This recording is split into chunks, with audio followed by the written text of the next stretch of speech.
నా భర్త, నేను నా పిల్లలు.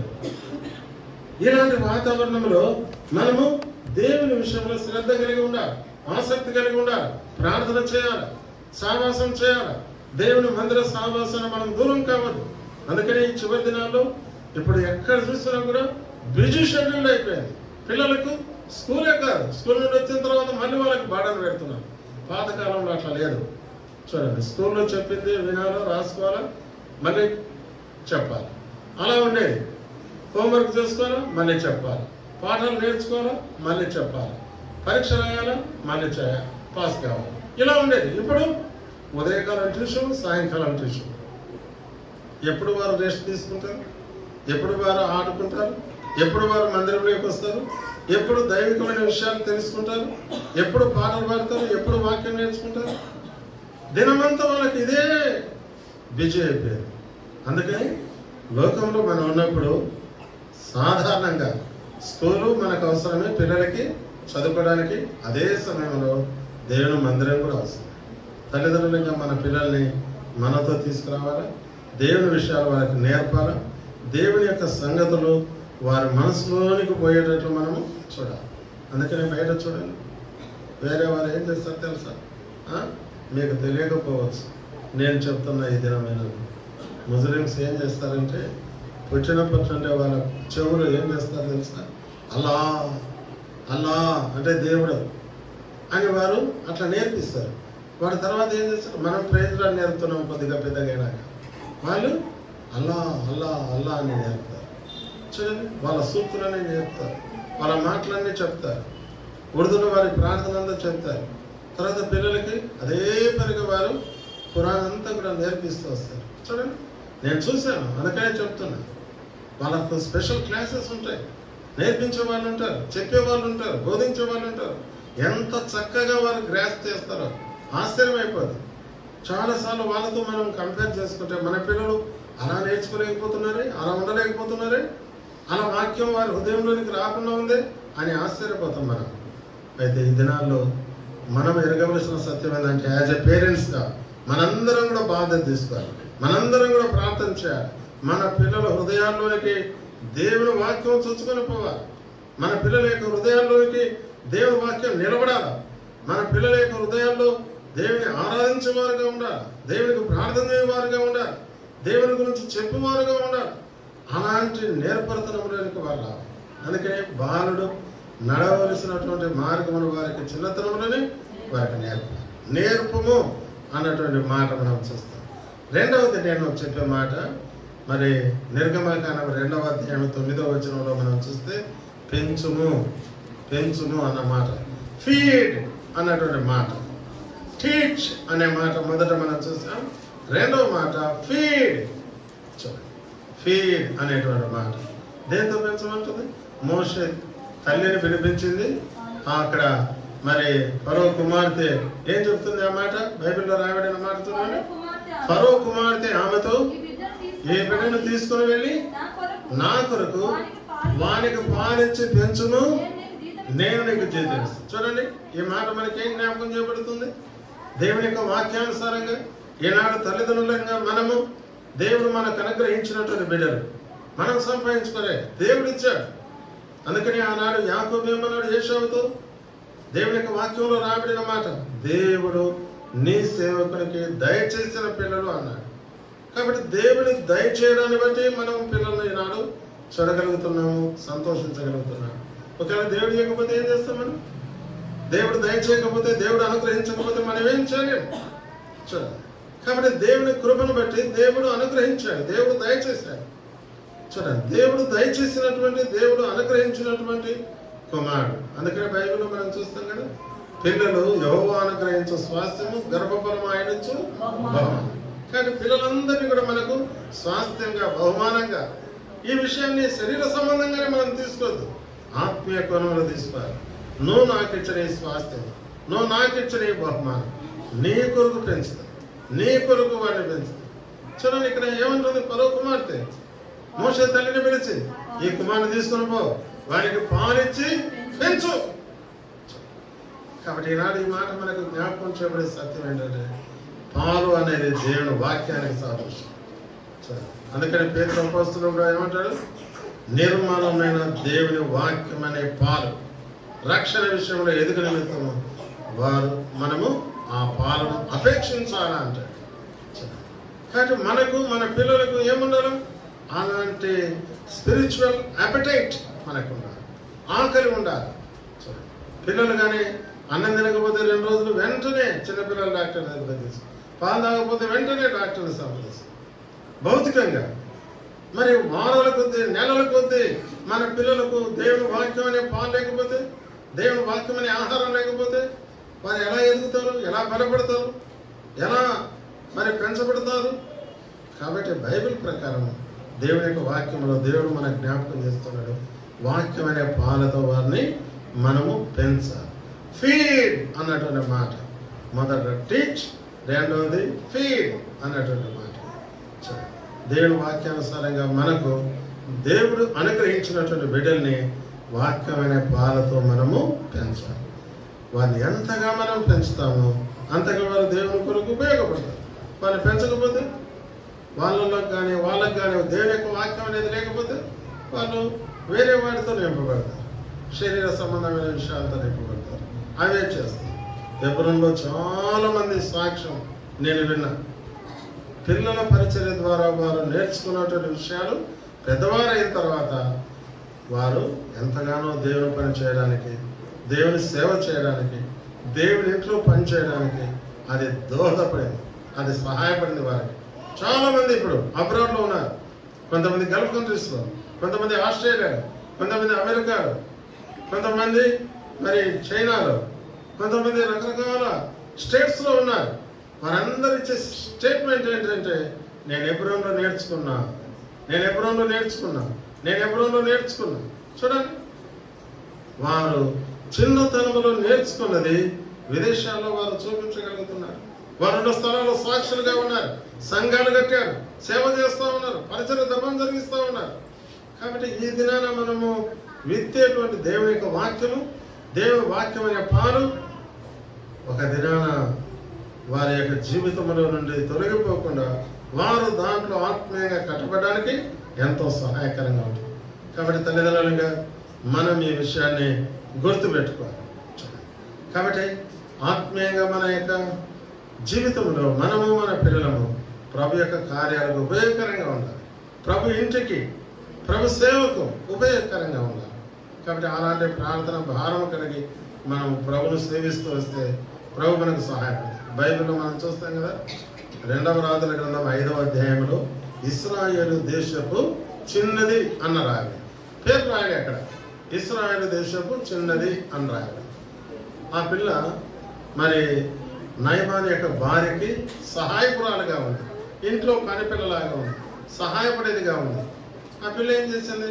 ఒక ఇంటికి ఎవరైనా ఇప్పుడున్న కాలంలో కూడా మనం చూస్తే ఆ పిల్ల పని చేస్తుంది, లేకుంటే మిడిల్ ఏజ్డ్ వాళ్ళైనా వచ్చి పని చేస్తారు, శుభ్రం చేస్తారు, బోర్లు కడుగుతారు, వెళ్ళిపోతారు. వాళ్ళకి అప్పగించబడిన పని చేస్తారు, వెళ్ళిపోతారు.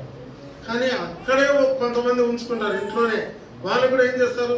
పని చేస్తారు, వాళ్ళ జాగాలో వాళ్ళు ఉంటారు. కానీ నయమాను భార్య దగ్గర ఉన్నటువంటి ఇశ్రాయేలు దేశపు చిన్నది ఏం చేసింది? నయమానుకు కుష్టు, ఆయన మహాపరాక్రమశాలి. చూడండి, ఆయన ద్వారా సిరియరాజు ఎన్నో యుద్ధాలు చేశాడు, జయించాడు. అలాంటి వ్యక్తి భౌతికంగా అన్ని రంగాల్లో కూడా ఆరితేరినటువంటి వాడు, పరాక్రమశాలి, నైపుణ్యం కలిగిన వాడు. కానీ ఆయనకి కుష్టు జబ్బు. అయితే ఈ జబ్బు చేసినప్పుడు ఈ పిల్ల ఏం చేస్తుంది? నా యజమానుడు బాగుపడాలా, నా యజమానుడు యొక్క కుష్టు పోవాలా. పనిచేసే పిల్లకి ఎలాంటి భారం వచ్చింది? నా యజమానుడు ఎక్కడైతే ఆ పిల్ల ఉందో ఆ ఇంటి యజమానుని యొక్క బాధను కోరింది, క్షేమాన్ని కోరింది, స్వస్థతను కోరింది. చూడండి, కాబట్టి దేవుని బిడ్డలు, దేవుని నమ్ముకున్న వారు ఎక్కడ ఉన్నప్పటికీ, స్కూల్లో ఉన్నా, హాస్పిటల్లో ఉన్నా, కంపెనీలో ఉన్నా, కంప్యూటర్ దగ్గర ఉన్నా, వేరే వేరే స్థలాల్లో ఉన్నా, వారి ఆశ ఎలా ఉంటుంది, వారి భారం ఎలా ఉంటుంది, వారి కోరిక ఎలా ఉంటుంది? ఇతరుల యొక్క క్షేమాన్ని కోరేవారుగా ఉంటారు, ఇతరుల యొక్క స్వస్థతను కోరేవారుగా ఉంటారు, ఇతరుల యొక్క మేలును కోరేవారుగా ఉంటారు. పరిశుద్ధాత్మ కార్యం మన హృదయంలో జరిగితే ఇలాంటి ఆశ మనలో ఉంటుంది. మన పిల్లలకు అలాంటి ఆశ ఉంది. ఇశ్రాయేలు దేశంలో నుండి వచ్చినటువంటి ఆ బిడ్డ, చెరగొని తీసుకురాబడిన బిడ్డ, దాసురాలుగా పనిపిల్లగా ఉండేటువంటి ఆ బిడ్డ ఏం చేసింది? నా దాసుడు, నా యజమానుడు చూడండి బాగుపడాలా, నా యజమానుడు స్వస్థత పొందాలా. కాబట్టి దాని కొరకు ఆ బిడ్డ ఒక సాధనంగా ఉపయోగపడింది. వెంటనే అమ్మా నా యజమానుడు బాగుపడాలంటే ఫలాని స్థలంలో ప్రవక్త గారు ఉన్నారు, ఆయన దగ్గరికి వెళ్తే ఆయన బాగు చేస్తాడు, ఆయన ప్రార్థన చేస్తాడు, నా యజమానుడు బాగవుతాడు. చూడండి, నయమానును ప్రవక్త దగ్గరికి పంపడానికి ఈ బిడ్డ గైడ్ చేయబడింది. ఆయన గైడ్ చేసింది, ఆయన వెళ్ళేదానికి మార్గం చూపించింది. అక్కడ ప్రార్థన చేస్తారు, అక్కడ మరి ప్రవక్త గారు ఉన్నారు, అక్కడ ఆయన ప్రార్థన చేస్తే పోతుంది. చూడండి, మెట్టుకు నయమాన్ అక్కడికి వెళ్ళాడు, మొదట తిరస్కరించాడు ప్రవక్త చెప్పిన మాట, తర్వాత విన్నాడు, బాగుపడ్డాడు, స్వస్థత పొందినాడు. మనకి చరిత్ర అంతా బాగా తెలుసు. చూడండి, భౌతికంగా కలిగినటువంటి ఆ మార్పు, భౌతికంగా కలిగినటువంటి ఆ మేలు చూడండి ఎంత గొప్పది.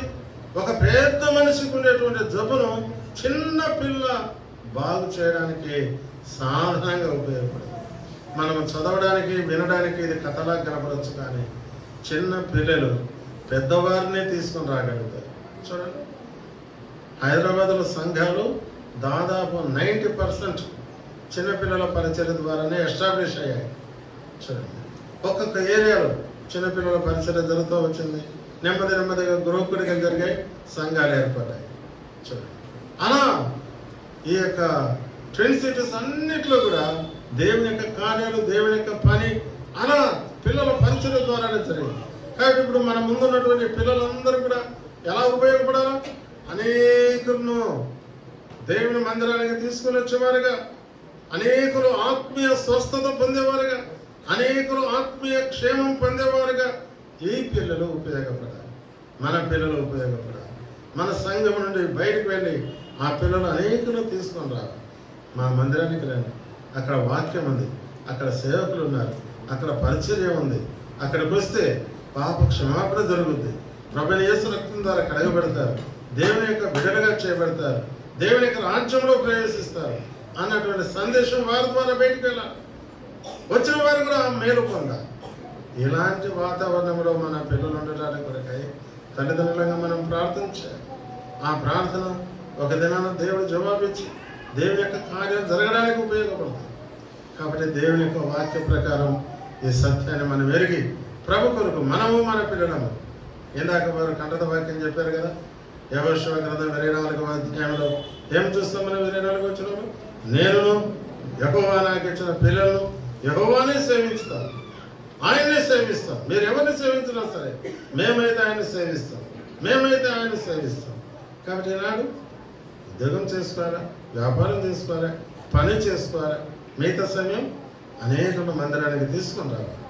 కేవలం మనం మాత్రమే వచ్చి ప్రార్థన చేసుకోవడం, మనం మాత్రమే వచ్చి ఆరాధన చేసుకోవడం, మన కుటుంబం మాత్రమే ఇక్కడ గడపడం అనేది కాదు.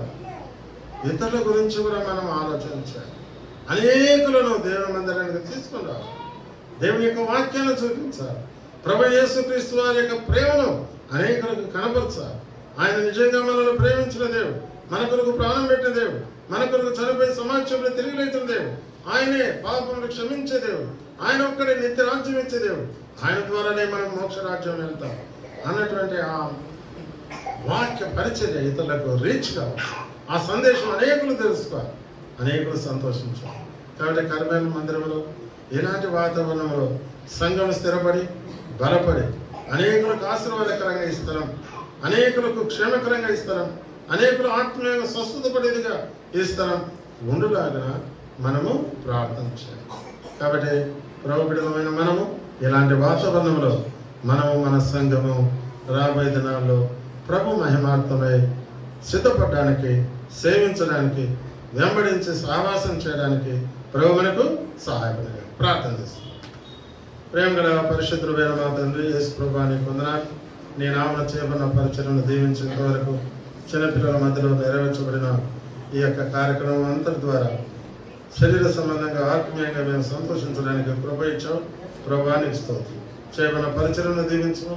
దీని కొరకే బాధ్యత తీసుకుని ప్రయాసపడిన మరి టీచర్స్, ఇక్కడ ఉన్నటువంటి మా ప్రియ సోదరులు చిరంజీవి బ్రదర్ను జ్ఞాపకం చేసుకోవడానికి స్తోత్రం.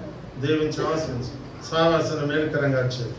యేసు ప్రభు నామమున ప్రార్థించి వేడుకొంచున్నాము.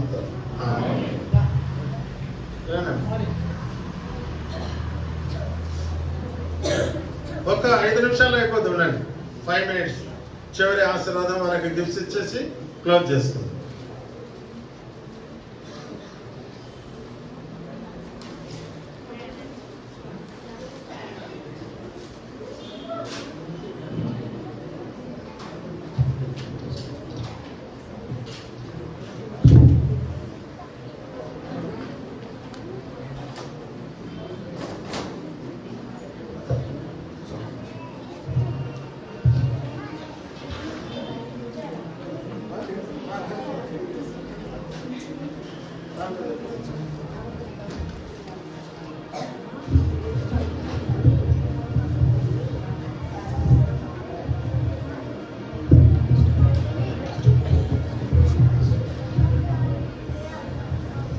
Gifts distribution.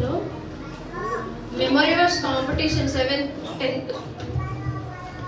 First prize Simon Peter. First prize Simon Peter. Second prize Ebenezer.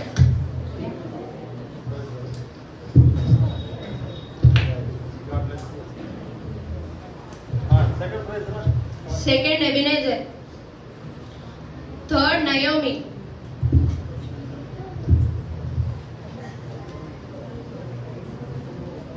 Third prize Naomi. Fourth Malleshwari.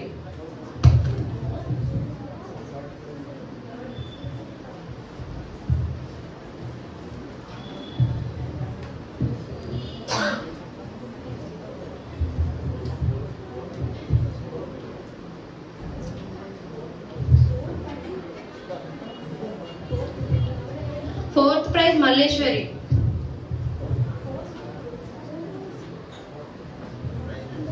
Fourth Malleshwari. Fifth Enoch Paul. Sixth Jacob.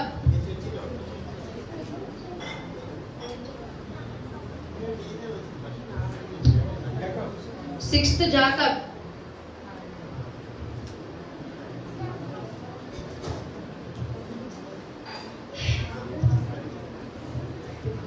Second, 4th class to 6th class memory verse చెప్పారు పిల్లలు. 20 memory verse. First prize Ribka.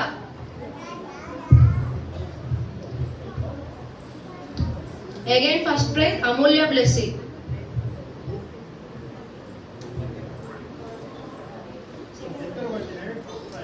First prize ఇద్దరికి వచ్చే Ribka, Amulya Blessing. Second prize Joshna. Second prize Joshna. Third prize Abhishek Noah. Third prize Abhishek Noah.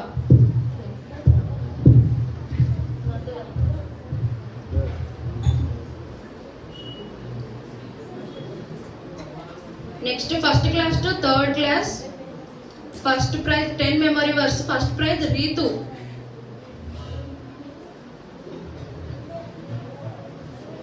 Second prize Sharon Lydia. Second prize Sharon Lydia. Third prize Ravi.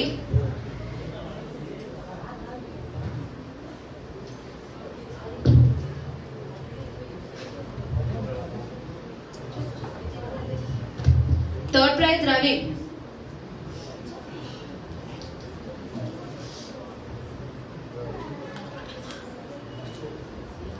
Memory verse nursery to UKG 5 memory verse.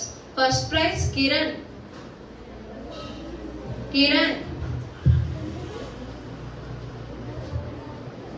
Second prize Santosh Paul.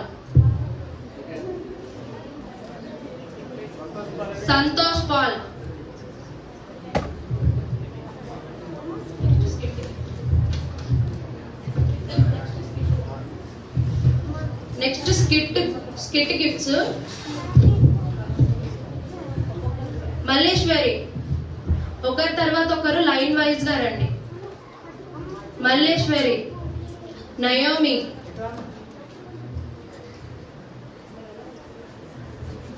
Ebenezer, Simon Peter. Naomi, Ebenezer, Simon Peter, Enopaul, Jacob,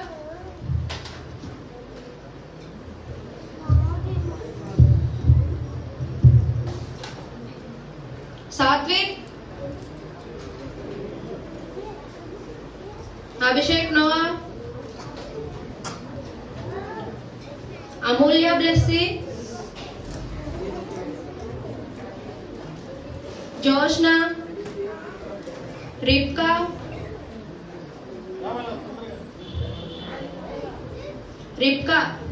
Navya, Gracie, Ritu,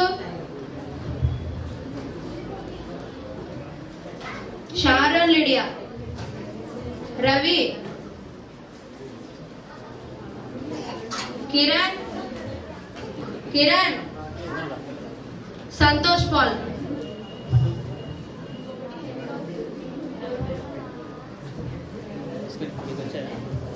హెమీమా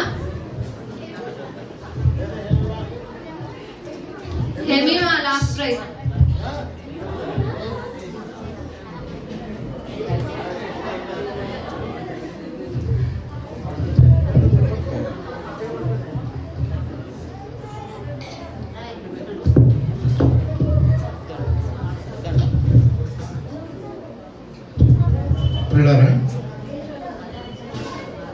ఇది ఈ కార్యక్రమం జయప్రదంగా జరపడానికి కార్యక్రమం కూడా సన్మానించవలసిన అవసరం ఉంటుంది. ఎందుకంటే చిన్నపిల్లలకి పెద్దవాళ్ళకి వాక్యం బోధిస్తాం చాలా సులభం, కానీ చిన్నపిల్లలకి వాక్యం బోధించాలంటే చాలా కష్టపడవలసిన అవసరం ఉంది.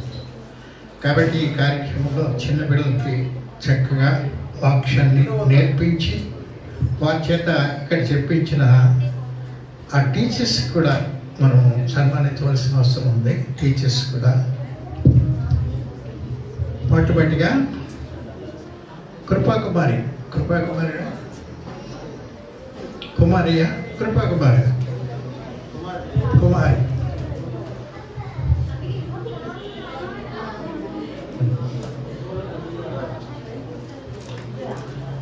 మరియా,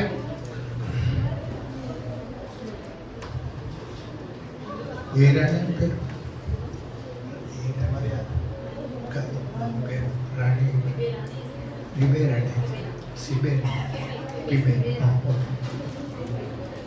మూడవదిగా పిబే రాణి.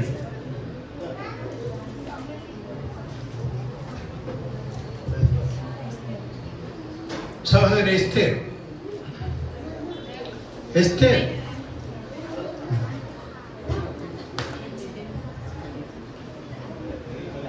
ఈ పాటలు నేర్పించటంలో ఆ పియోనో ద్వారా పాటలు ఇంకా మాధుర్యాన్ని కల్పించిన సహోదరుడు ప్రభు.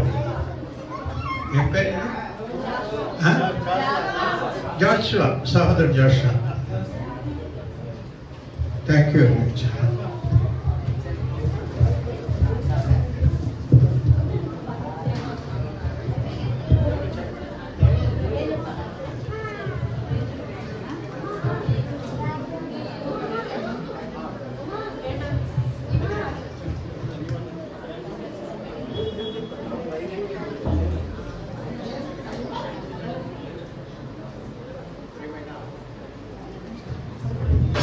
పిల్లరా, మీరు మీ సమయాన్ని వెచ్చించినందుకు, ఇక్కడికి వచ్చి పిల్లల కార్యక్రమాన్ని తిలకించి వారిని ఆశ్రయించినందుకు మీకు కర్మేల్ సంఘం తరఫున మీకు కృతజ్ఞతలు చెల్లించవచ్చు.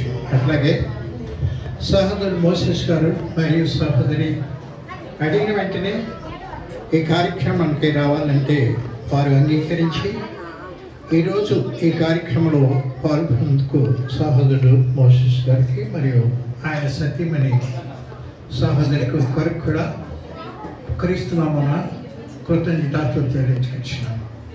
ఇక్కడ కూడుకొని ఉన్న ప్రతి ఒక్క సహోదరుడు సహోదరి చిన్న బిడ్డలు వారి కాలాన్ని రాత్రైనా వచ్చి చక్కగా ఈ కార్యక్రమాన్ని తిలకించారు.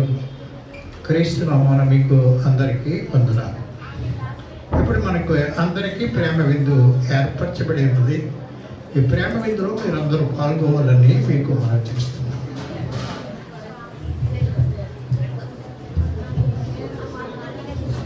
ప్రార్థన చేసుకుందాము. ప్రేమ గల మా తండ్రి, పరిశుద్ధమైన మా దేవ యేసు ప్రభు నామమున మీకు వందనాలు చెల్లిస్తున్నాం. ఈ చిన్నపిల్లల పరిచర్యలో ఇంతవరకు సహాయపడినందుకు స్తోత్రం. మీ నామం చేయబడే పరిచయలను దీవించి ఆశ్రయించాం. రాబోయే దినాల్లో తల్లిదండ్రులంగా మేము మా పిల్లల్ని పెంచుట్లో కావాల్సిన దైవికమైన జ్ఞానం తెచ్చాము. వారికి దేవుని వాక్యాన్ని నేర్పించట్లో, బోధించట్లో, పెంచుట్లో కావలసినటువంటి సహాయమును మీరు మాకు అనుగ్రహించి వచ్చిన వారందరినీ బట్టి స్తోత్రం.